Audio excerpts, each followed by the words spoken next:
we're functioning in a wasteland of a lack of knowledge. And I think if we can somehow influence the school system to begin teaching about the accomplishments and the activities of what the UN is and does, that it will make a major contribution to changing the way people look at a culture of peace versus a culture of war. And there's so many things. They gave me a small amount of time to talk, so I could actually talk a lot more. Like, we know what homeless people are.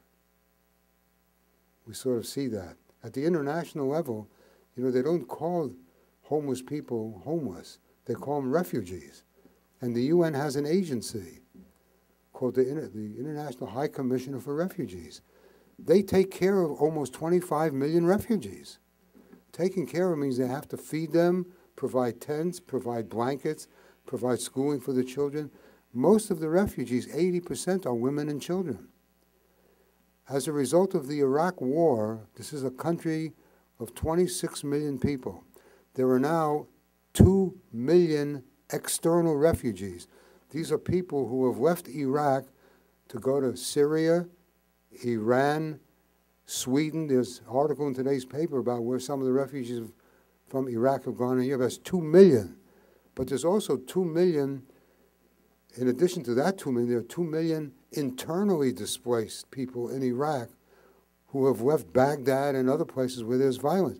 So in a country of 26 million people, there are now 4 million refugees. That's awesome. And a lot of solving those problems are now going to fall on what is called the international community. So let me sort of touch on one other thing, because you hear these words often, and they're very important to how you understand the world. And there are 2 words. One is called unilateralism, which means going it alone. Unilateralism is going it alone. And the other word is multilateralism, which means doing something together. You are powerful here in SGI because you have a community. If you didn't have a community called SGI, it would diminish not only SGI's power, it would diminish the power of each one of you individually. So because you have a community, you have strength, you have power. At the international level, there is a community. It's a multilateral community, and it's called the United Nations.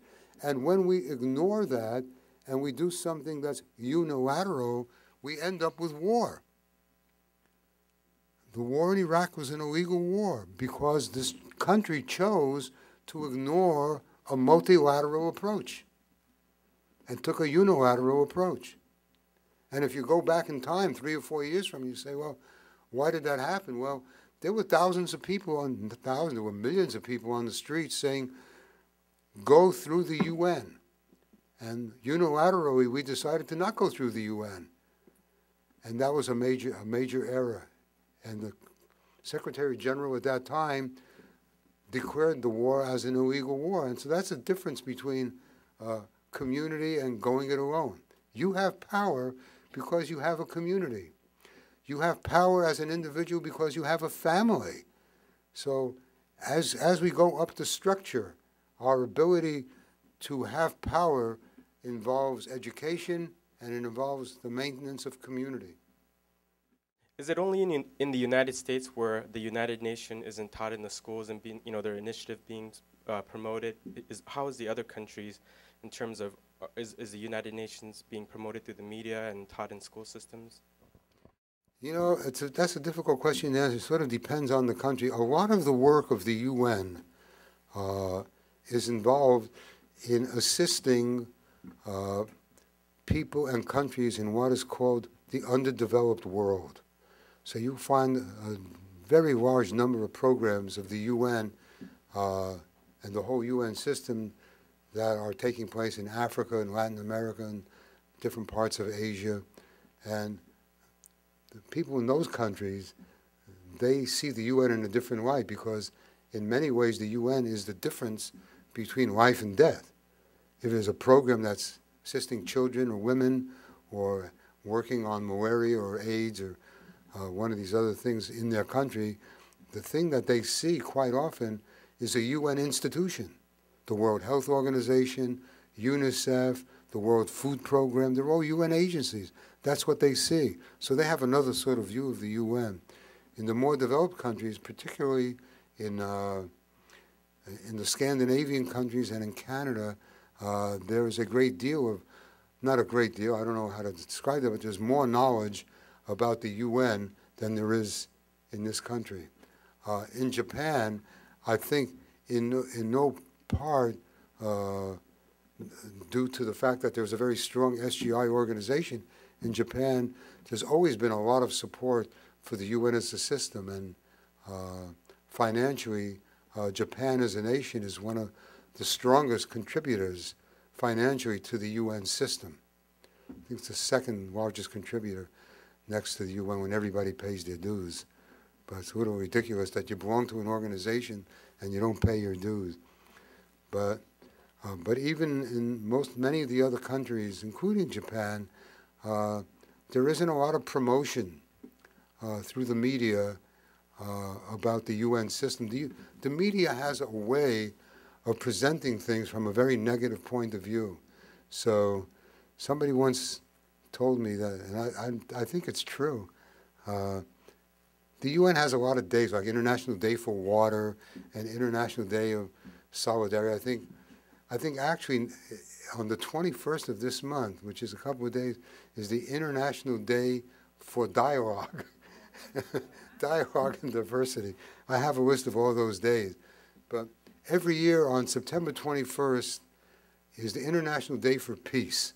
And they try to sort of promote people to sort of use that day to think about peace at home, peace within yourself, peace in the community. And when that day happens at the UN, they have a peace bell. And the peace bell was a contribution of the children of Japan who contributed coins. And the coins were melted down, and out of the coins they made this bell. And every year on September 21st, a Secretary General goes out and he rings the peace bell. And they usually do something, they notify the media to come to this ceremony. He makes a little speech, and this one year they planted a tree, in honor of International Day for Peace. And I don't think anybody in the press even noticed that or came out, and the staff was there and they all applauded the Secretary General. And it was a nice event. But a number of months later, the tree died. Somebody either forgot to water it or it was a weak tree. It got headlines in papers all over the world. It said, UN peace tree dies. So there was an attitude in the press about focusing in on the negative. And when they planted it, got no publicity. But anyway.